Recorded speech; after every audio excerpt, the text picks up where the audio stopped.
Yes hello students, good morning all of you and welcome to the global world. आज का session यहाँ पर पटवारी की क्लास हम लोग कंप्लीट करेंगे और आज का जो टॉपिक होगा ग्राम न्यायालय के बारे में आज के सेशन में हम लोग डिस्कस करने वाले हैं। और जैसे कि आपकी प्रीवियस क्लास यानी कि कल मॉर्निंग में जो क्लास हुई थी उसमें हमने कंप्यूटर के एमसीक्यूज कंप्यूटर के कुछ क्वेश्चन कंप्लीट किए थे जो कि प्रीवियस ईयर पेपर में पूछे गए थे एमएस ऑफिस से रिलेटेड, राइट। यदि आपने वो सेशन नहीं देखा है तो ज़रूर से जाकर आप उसको विजिट कर लीजिएगा, प्लेलिस्ट में आपको दिख जाएगा। कंप्यूटर की प्लेलिस्ट बना रखी है, वहाँ पर आपको कंप्यूटर के सारे वीडियोस दिख जाएंगे। और जितने भी स्टूडेंट व्हाट्सएप ग्रुप में आप ऐड होना चाहते हैं तो आप ज़रूर से मैसेज कर दीजिएगा 8770803840 पर, ओके। और ऐप का लिंक एंड वेबसाइट का लिंक आपको वीडियो के डिस्क्रिप्शन में मिल जाएगा, वहाँ से जाकर आप दोनों को ही डाउनलोड कर सकते हैं, दोनों के साथ ही आप तैयारी कर सकते हैं। चलिए आज के सेशन को स्टार्ट करते हैं। ये सेशन इतना इंपॉर्टेंट क्यों है, हम लोग इसके बारे में क्यों डिस्कस करें, क्योंकि इसमें मध्य प्रदेश की बात है। कोई भी स्टेट का स्टूडेंट यदि ग्राम न्यायालय के बारे में डिस्कस करेगा तो मध्य प्रदेश की कुछ न्यूज़ जो है उसको ज़रूर से देखेगा, तो हमारे लिए तो इम्पॉर्टेंट और ज़्यादा हो जाता है ना। मध्य प्रदेश के करंट अफेयर्स, स्टैटिक जीके में भी पूछा जाएगा। तो आइए स्टार्ट करते हैं ग्राम न्यायालय को। तो देश के आम नागरिक तक न्याय की व्यवस्था पहुंचाने और इस व्यवस्था को बढ़ाने के लिए, इस पहुंच को बढ़ाने के लिए प्रत्येक नागरिक को देश के न्यायिक तंत्र से जोड़ने के लिए ग्राम न्यायालय अधिनियम 2008 के तहत ग्राम न्यायालय की स्थापना की गई थी, ठीक है।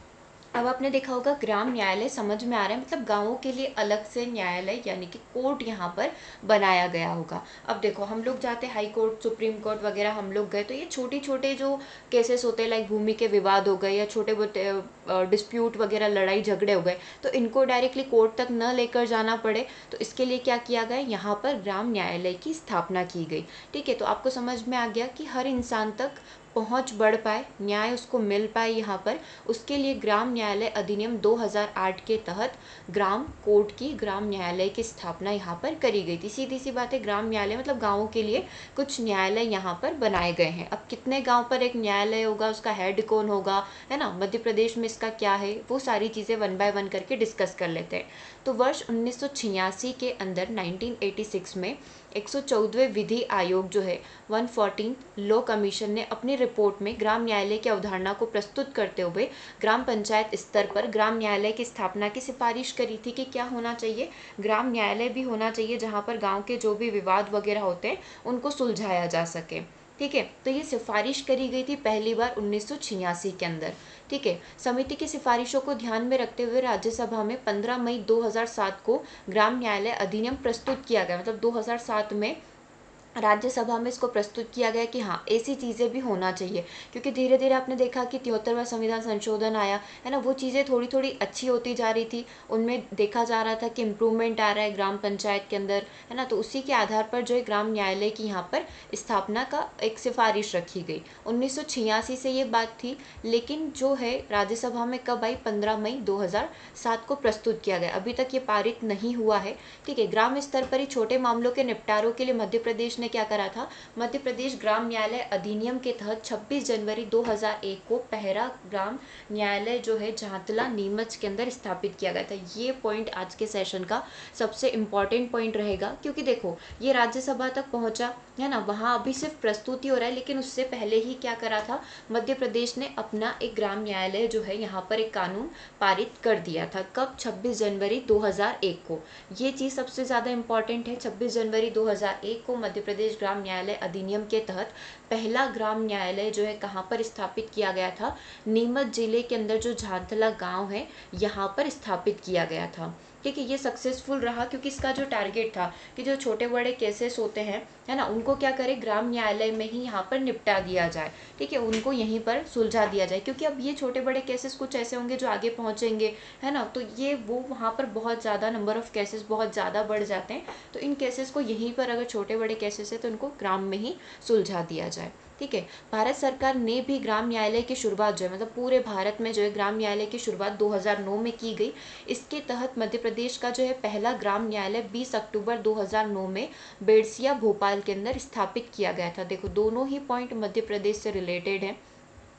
सबसे पहले मध्य प्रदेश अपनी शुरुआत कब कर चुका था? 26 जनवरी 2001 को, जब पूरे भारत में पारित नहीं हुआ था, अकेले मध्य प्रदेश ने अपना खुद से अलग से कानून बना लिया था। कहाँ पर?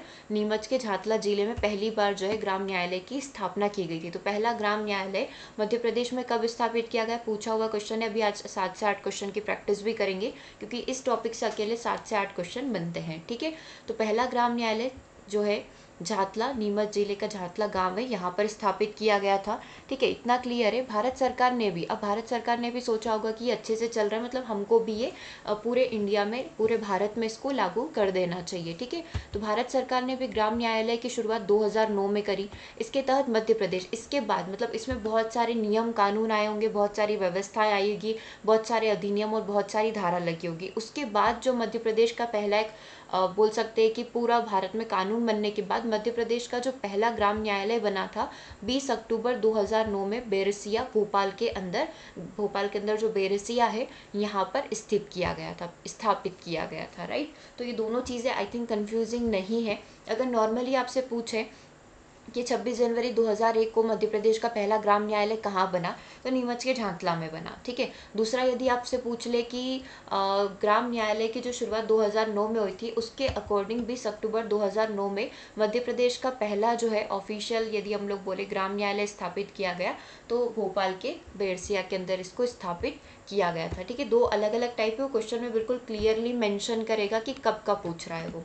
ठीक है, अब ग्राम न्यायालय की संरचना की यदि हम लोग बात कर लें कि किस तरीके से ग्राम न्यायालय की यहाँ पर स्थापना की जाती है, तो देखो, ग्राम न्यायालय के संचालन के लिए राज्य सरकार हाई कोर्ट से परामर्श पर एक न्यायाधिकारी की नियुक्ति करेगा, मतलब एक जज की नियुक्ति होना आवश्यक है। ठीक है, न्यायाधिकारी के रूप में नियुक्ति की अर्हता एक प्रथम श्रेणी मजिस्ट्रेट के समान होगी। जैसे कि कोर्ट वगैरह के जो मजिस्ट्रेट होते हैं उनकी जो जो भी योग्यताएं होती है, कितने वर्ष का होना, ये सारी सर्विस उन्होंने दे रखी हो, है ना, तो ये सारी चीज़ें जो उसके लिए लगती है, वही सारी सुविधाएं या वही सारी योग्यताएं जो है यहाँ पर ग्राम न्यायालय के न्यायाधीश के लिए, जज के लिए लगेगी। इसके साथ ही न्यायाधिकारी के वेतन भत्ते और उसकी सेवा से संबंधित अन्य नियम शर्तें जो है वो सारी की सारी प्रथम श्रेणी के जो मजिस्ट्रेट होते हैं उन्हीं के समान यहाँ पर रहेगी। ग्राम न्यायालय द्वारा दिए गए किसी आदेश को उसके जारी होने के 30 दिनों के अंदर संबंधित जिला न्यायालय या सत्र न्यायालय में चुनौती दी जा सकती है। ठीक है, जैसे हाई कोर्ट होता है, वहाँ पर हम लोगों की सुनवाई अच्छे से नहीं होती है, हम लोग सेटिस्फाई नहीं होते, हम लोग सुप्रीम कोर्ट तक जाते हैं, वो सारी चीज़ें। तो यहाँ पर भी सेम चीज़ है कि अगर ग्राम न्यायालय में कोई भी डिसीजन यहाँ पर लिया गया है ना, जज के द्वारा लिया गया है, न्यायाधिकारी के द्वारा लिया गया है, और अगर उससे हम लोग सेटिस्फाई नहीं है, तो हम लोग क्या करते हैं, विद इन 30 डेज जो है आगे की जो कोर्ट है, जिला न्यायालय या जो सत्र न्यायालय हमारा लगता है, वहाँ पर इसको चुनौती दी जा सकती है। इसके डिसीजन को, ग्राम न्यायालय के डिसीजन को चुनौती दी जा सकती है। ठीक है, तो ये चीज़ आप ध्यान रखिएगा। ये ग्राम न्यायालय का पूरा स्ट्रक्चर हम लोग यहाँ पर देख रहे हैं। नेक्स्ट पॉइंट की बात कर लेते हैं। अब दीवानी मामले जो होते हैं, ग्राम न्यायालय के द्वारा दीवानी मामले में दिए गए किसी आदेश को संबंधित जिला न्यायालय में चुनौती दी जा सकती है। दीवानी संबंधी जितने भी मामले होंगे उसको डिस्ट्रिक्ट कोर्ट में चुनौती दी जा सकती है। और फौजदारी जो मामले होते हैं, ग्राम न्यायालय के द्वारा फौजदारी मामले में दिए गए किसी आदेश को संबंधित सत्र न्यायालय, मतलब सेशन कोर्ट के अंदर आप जाकर चुनौती दे सकते हो। जिला एवं सत्र न्यायालय को ग्राम न्यायालय के आदेश के खिलाफ प्राप्त याचिकाओं पर 6 माह के अंदर विद इन 6 मंथ अपना डिसीजन यहाँ पर सुनाना होगा, चाहे वो डिस्ट्रिक्ट कोर्ट हो, चाहे वो सेशन कोर्ट हो। दीवानी संबंधी जितने भी मामले उसके लिए हम लोग जिला न्यायालय में जा सकते हैं, और फौजदारी संबंधी मामलों के लिए हम लोग सेशन कोर्ट में जा सकते हैं। ठीक है, यहाँ तक चीज़ें क्लियर है, तो हम लोग नेक्स्ट पॉइंट पर मूव कर जाते हैं। नेक्स्ट पॉइंट यहाँ पर क्या बोल रहा है, चलिए नेक्स्ट पॉइंट देख लेते हैं। तब तक देखो, ग्राम न्यायालय की स्थापना के कुछ लाभ, क्या मतलब क्या फ़ायदे हुए हैं जो यहाँ पर ग्राम न्यायालय को स्थापित किया गया है। तो ग्राम पंचायत स्तर पर न्यायालयों तक की पहुँच से लोगों के लिए समय और धन की बचत हुई, क्योंकि उनको इतने कोर्ट के चक्कर नहीं लगाने पड़ते, अपने आसपास की कोर्ट में ही उनकी सुनवाई यहाँ पर हो जाती है। सबसे बड़ा बेनिफिट तो ये है, समय और धन की बचत होना। लंबित मामलों में एक बड़ी संख्या उन मामलों की भी है जिनकी आपसी सुलह या मध्यस्थता से निस्तारण किया जा सकता था। ग्राम न्यायालय में गठन से ऐसे मामलों में भारी कमी आई है, मतलब 2 लोग बैठकर आमने सामने बैठकर बातचीत कर सकते थे। तो यहाँ पर ग्राम न्यायालय की वजह से जितने भी केसेस जो है हाई कोर्ट वगैरह, सेशन कोर्ट वगैरह तक पहुँचते थे, तो वो यहाँ पर क्या हुआ है, ग्राम न्यायालय की वजह से उनमें सारे में कमी आ गई है। अब यहाँ पर आराम से सुलह हो सकती है, मध्यस्थता यहाँ पर ग्राम न्यायालय की वजह से हो सकती है। न्याय प्रक्रिया में आसानी और इसके तीव्र निस्तारण से जनता में विधि व्यवस्था के प्रति विश्वास बढ़ा है कि हाँ, उनके साथ जो भी विवाद है, जो भी समस्या चल रही है, उसको आसानी से यहाँ पर सुलझाया जा सकता है। तो ये ग्राम न्यायालय की स्थापना के प्रमुख लाभ यहाँ पर है, मतलब सभी को न्याय मिलेगा, ये एक होप सबके अंदर जाग चुकी है। ठीक है, चलिए अब इससे रिलेटेड थोड़ा सा हम लोग 2022 का, थोड़ा सा 2021 का करंट अफेयर्स यहाँ पर देख लेते हैं। देखो करंट अफेयर्स में यहाँ पर आया था कि जो ग्राम न्यायालय है, इसके लिए सरकार ने 9,000 करोड़ रुपए जो है आवंटित किए हैं। अब ये 9,000 करोड़ रुपए कहाँ कहाँ पर लगेंगे, तो ग्राम न्यायालय के अंदर जो जो भी सुविधाएं चाहिए होती है, लाइक वॉशरूम्स वगैरह बनवाने या वहाँ की जो बिल्डिंग इमारत है उसको रिन्यू करवाना, वो सारी चीज़ें, उसके लिए यहाँ पर 9,000 करोड़ रुपए आवंटित किए गए हैं। ठीक है, तो केंद्र मंत्रिमंडल ने न्यायपालिका के लिए बुनियादी ढांचे से जुड़ी सुविधाओं के विकास के लिए केंद्र प्रायोजित योजना CSS यानी कि सेंट्रल स्पॉन्सर्ड स्कीम के अगले 5 वर्षों के लिए जारी रखने को मंजूरी दे दी है। ठीक है, यानी कि ये स्कीम आपकी चलेगी 2021 से लेकर 2026 तक। ठीक है, जितने भी ग्राम न्यायालय है उनका अच्छे से डेवलपमेंट यहाँ पर हो पाए। तो प्रधानमंत्री जो हमारे मोदी जी, उन्होंने 2021 में इसको आगे 5 साल के लिए और बढ़ा दिया था। इसके लिए टोटल 9,000 करोड़ रुपए की लागत में केंद्र सरकार जो है 5,357 करोड़ रुपए देगी, और बाकी जो है बचा हुआ राज्य सरकार अपने अपने हिसाब से लगाएगी अपने ग्राम न्यायालय को और अच्छे से स्टैब्लिश करने के लिए, उनका और अच्छे से डेवलपमेंट करने के लिए।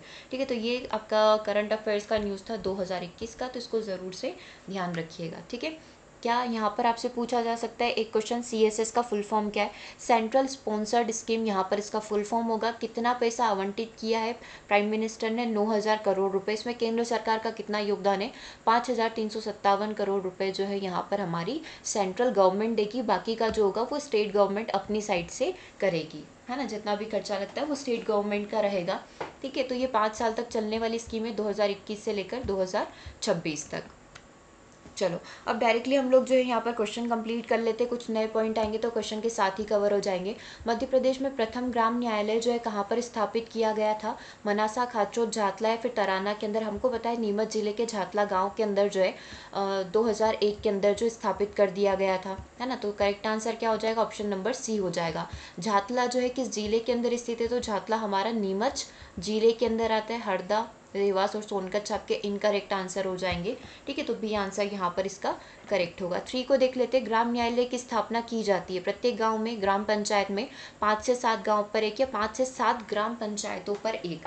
तो यहाँ पर जो करेक्ट आंसर होगा ऑप्शन नंबर डी होगा कि जो ग्राम न्यायालय की स्थापना की जाती है 5 से 7 ग्राम पंचायत यदि है तो उसके ऊपर आप एक ग्राम न्यायालय को बिठा सकते हैं। ऐसा नहीं होगा कि हर एक गांव में अपनी एक ग्राम पंचायत होगी, या 5 से 7 गांव है तो उनके ऊपर ग्राम पंचायत होना चाहिए, वहां पर पंचायत बैठती है। मान लो एक गांव में 2 ग्राम पंचायत है, गांव बड़ा है तो यहाँ पर अलग अलग 2 ग्राम पंचायत लग रही है, या फिर 3 गाँव को मिलाकर, क्योंकि वहाँ की जनसंख्या बहुत कम है तो 3 गाँवों को मिलाकर 1,000 सदस्य होते तो उस पर एक ग्राम पंचायत हमारी बैठती है। ठीक है, तो वो किस पर डिपेंड करता है? टोटल पंचायत के ऊपर डिपेंड करता है। यदि 5 से 7 ग्राम पंचायत है ना तो उस पर आप एक ग्राम न्यायालय की स्थापना यहाँ पर कर सकते हैं। ठीक है, चलिए ग्राम न्यायालय में विधि सलाहकार की नियुक्ति कौन करता है? जो विधि सलाहकार होता है उसकी नियुक्ति किसके द्वारा की जाती है? जनपद पंचायत के द्वारा की जाती है। तो करेक्ट आंसर क्या बन जाएगा? ऑप्शन नंबर बी हो जाएगा। नेक्स्ट क्वेश्चन देख लेते हैं। ग्राम न्यायालय के सदस्यों का कार्यकाल कितने वर्ष का होता है? तो आपने देखा सभी का कार्यकाल यहाँ पर कितना होता है? 5 वर्ष का होता है। ठीक है, तो करेक्ट आंसर क्या हो जाएगा? 5 वर्ष, ऑप्शन नंबर डी। ठीक है, चलिए नेक्स्ट क्वेश्चन की बात करते हैं। नेक्स्ट क्वेश्चन को देखेंगे। ग्राम सभा के ग्राम कोष में टोटल कितने भाग होते हैं? मतलब ग्राम कोष आपने पढ़ा था जब हमने ग्राम सभा के बारे में डिस्कस किया था, तो उसमें हमने 4 प्रकार के कोष के बारे में भी डिस्कस किया था। ठीक है, तो अभी आपसे वही पूछा गया कि टोटल कितने भाग होते हैं, तो ये अ नंबर का ऑप्शन है। टोटल यहाँ पर 4 भाग होते हैं। अच्छा, वो कौन कौन से 4 कोष थे जो ग्राम सभा के पास होते हैं? है ना, पंचायत की अपनी एक निधि होती है, लेकिन ग्राम सभा की भी अपनी एक निधि होती है जिसमें वो उसको जमा करके रख सकते हैं। ठीक है, तो सबसे पहला क्या था? सबसे पहला हमारा था नगद कोष। नगद कोष मतलब कि ग्राम सभा यहाँ पर क्या करेगी, इसके जो सदस्य होंगे वो पैसा जमा करके रखेंगे ताकि ज़रूरत के समय इसको काम लिया जा सके। ठीक है, इसमें क्या है? नगद कोष है, पैसा। दूसरा जो प्रकार का कोष होता है, मतलब दूसरे प्रकार का जो खजाना है, वो हमारा अन्न कोष है। ठीक है, मतलब अनाज जमा करके रखेगी, जब अकाल पड़ता है या किसी गरीब को आवश्यकता होती है तो उसको यहाँ पर अन्न दिया जा सकता है, अनाज दिया जा सकता है। गेहूँ, चावल, मक्का, जो धान होगा वो यहाँ पर गांव के सदस्यों से लेकर यहाँ पर जमा करके रखेगी। ठीक है, तो दूसरे प्रकार का कोष हो गया हमारा यहाँ पर अन्न कोष। तीसरे प्रकार के कोष की बात हम लोग यहाँ पर कर लेते हैं वस्तु कोष। वस्तु कोष में किसी भी प्रकार की वस्तु को रखा जा सकता है जो आगे काम आ सकती है, लाइक सिंचाई के साधन वगैरह हो गए। कोई गांव का व्यक्ति है, कोई धनी व्यक्ति या कोई व्यक्ति अपनी स्वेच्छा से यहाँ पर दान करना चाहता है ना, सिंचाई पंप वगैरह जो भी चीज़ें आवश्यक होगी, जो आवश्यक हो सकती है गांव के व्यक्ति को, तो यहाँ पर वस्तु कोष, वस्तु को संग्रहित करके रखा जा सकता है। और फोर्थ नंबर का जो कोष होता है काफ़ी इम्पॉर्टेंट है, श्रम कोष होता है। श्रम कोष मतलब कोई एक ऐसा व्यक्ति है ना, वो चाहता है कि जब भी हमारे गांव को श्रम की आवश्यकता हो तो मैं श्रम करने के लिए, मेहनत करने के लिए रेडी रहूं, तो वो अपना रजिस्ट्रेशन, अपना पंजीयन यहाँ पर करवा सकता है। और जब भी आवश्यकता पड़ेगी, लाइक कोई भी अकाल वगैरह पड़ा है या फ्लड, बाढ़ वगैरह आ रही है तो उसमें आवश्यकता है, या फिर कहीं पर भी कुछ खुदाई वगैरह करवानी है, किसी भी प्रकार की आवश्यकता है, तो वो व्यक्ति अपना यहाँ पर योगदान देगा। तो इस प्रकार से 4 प्रकार के कोष होते हैं। नगद कोष जिसमें पैसा जमा किया जाता है, अन्न कोष अनाज जमा किया जाता है, वस्तु कोष में वस्तुओं को संग्रहित करके रखा जाता है ताकि मुसीबत के वक्त काम आ सके, या किसी गरीब व्यक्ति के जिसको इसकी आवश्यकता है उसको यहाँ पर दिया जा सके। और श्रम कोष होता है जिसमें पंजीयन करवाकर जब भी गाँव वालों को आवश्यकता लगती है श्रम कोष की, तो वो व्यक्ति आगे आकर अपना योगदान देंगे। ठीक है, नेक्स्ट क्वेश्चन देखिएगा, मध्य प्रदेश में ग्राम न्यायालय की स्थापना या व्यवस्था कब की गई थी? इसने क्या पूछा है? मध्य प्रदेश के अंदर। ठीक है, सर्वप्रथम जो ग्राम न्यायालय की स्थापना थी 26 जनवरी 2001 को यहाँ पर करी गई थी। ओके, तो करेक्ट आंसर यहाँ पर क्या हो जाएगा? करेक्ट आंसर हो जाएगा ऑप्शन नंबर बी। ओके, तो आज के सेशन में ये सारे क्वेश्चन हम लोगों ने यहाँ पर कंप्लीट कर लिए एक बार, और चाहे तो हम इसको रिवाइज कर सकते हैं। कहाँ से हम लोगों ने स्टार्ट किया था? ग्राम न्यायालय से स्थापना करी थी, है ना। ग्राम न्यायालय जो अधिनियम 2008 के अंदर आता है, मतलब अगर इसमें एक्ट की बात की जाए तो ग्राम न्यायालय अधिनियम 2008 है। 114वें विधि आयोग के अंदर 1986 के अंदर बात करी गई थी, है ना। 15 मई 2007 को इसको प्रस्तुत किया गया था राज्यसभा के सामने। उससे पहले मध्य प्रदेश 26 जनवरी 2001 को नीमच के झांतला में अपना ग्राम न्यायालय पहला स्थापित कर चुका था। फिर भारत में जो है ऑफिशियली 2009 के अंदर पूरे भारत के अंदर स्थापना हुई। उसके अकॉर्डिंग मध्य प्रदेश में पहला जो बना है 20 अक्टूबर 2009 को बेड़सिया भोपाल के अंदर स्थापित किया गया था। ओके, यहाँ तक क्लियर है। उसके बाद इसकी संरचना के बारे में देखा था कि राज्य सरकार हाई कोर्ट के परामर्श पर एक जज की यहाँ पर नियुक्ति करेगा। वो जो फर्स्ट श्रेणी का जो मजिस्ट्रेट होता है उसी की योग्यता यहाँ पर लागू होगी। ठीक है, अब ग्राम न्यायालय में कोई भी यदि डिसीजन सुनवाई हुई है तो यदि इसको चुनौती देना है तो विद इन 30 डेज हम लोग इसको चुनौती यहाँ पर दे सकते हैं। और जो डिसीजन होगा, जो भी संबंधित जहाँ पर भी हमने लगाया, चाहे वो दीवानी मामले हो गए, लाइक निजी संपत्ति वगैरह संबंधी मामले हो गए, है ना, तो उसको सिविल कोर्ट में लगा दिया हम लोगों ने। फिर फौजदारी संबंधी जितने भी मामले हो गए, फौजदारी मतलब कि चोरी डकैती वाले ये सारे जितने भी मामले हो गए, है ना, तो ये सेशन कोर्ट तक जाएंगे। और विद इन 6 मंथ यहाँ पर क्या करना पड़ेगा? इसका डिसीजन सुनाना होगा, क्योंकि वो ऑलरेडी हमारी ग्राम न्यायालय से आया हुआ केस है। ठीक है, इसके बाद ग्राम न्यायालय की स्थापना से क्या क्या फ़ायदे हुए ये सारे आपने यहाँ पर देख लिए कि जनता तक सीधी पहुँच हो गई, इससे समय और धन की काफ़ी बचत हो गई। एक मध्यस्थता यहाँ पर हो गई जिसकी वजह से क्या हुआ, बहुत सारे डिसीजन जो है ग्राम न्यायालय तक ही सुलझ जाते हैं। ठीक है, करंट अफेयर्स में हम लोगों ने देखा कि CSS एक स्कीम यहाँ पर चली जिससे 9,000 करोड़ रुपये यहाँ पर आवंटित किए गए। पहला ग्राम न्यायालय झातला में स्थापित हुआ है, नीमच जिले के। स्थापना किस पर की जाती है? 5 से 7 ग्राम पंचायत पर एक स्थापना होती है। विधि सलाहकार की नियुक्ति जनपद पंचायत द्वारा की जाती है। और कार्यकाल कितने वर्ष का होता है? 5 वर्ष का होता है। ग्राम कोष के 4 भाग होते हैं, ये हमने पढ़ लिया। अन्न कोष होता है, वस्तु कोष होता है, श्रम कोष होता है, नगद कोष होता है। ग्राम न्यायालय की स्थापना मध्य प्रदेश में जो है 26 जनवरी 2001 को यहाँ पर करी गई थी। ठीक है, और इस तरीके से हमने यहाँ पर सारे क्वेश्चन कंप्लीट कर लिए, रिवाइज भी हम लोगों ने यहाँ पर कर लिया है। आई थिंक ये सेशन आप लोगों के लिए काफ़ी हेल्पफुल रहा है। ज़्यादा से ज़्यादा आप सेशन को यहाँ पर शेयर करिए ताकि सारे स्टूडेंट जो भी पटवारी की यहाँ पर तैयारी कर रहे हैं या PSC वगैरह की तैयारी कर रहे हैं उनको यहाँ पर हेल्प मिल पाए। ओके, तो सेशन को ओवर करेंगे, मिलेंगे हम लोग नेक्स्ट सेशन 6 PM वाले सेशन में। Thanks for watching.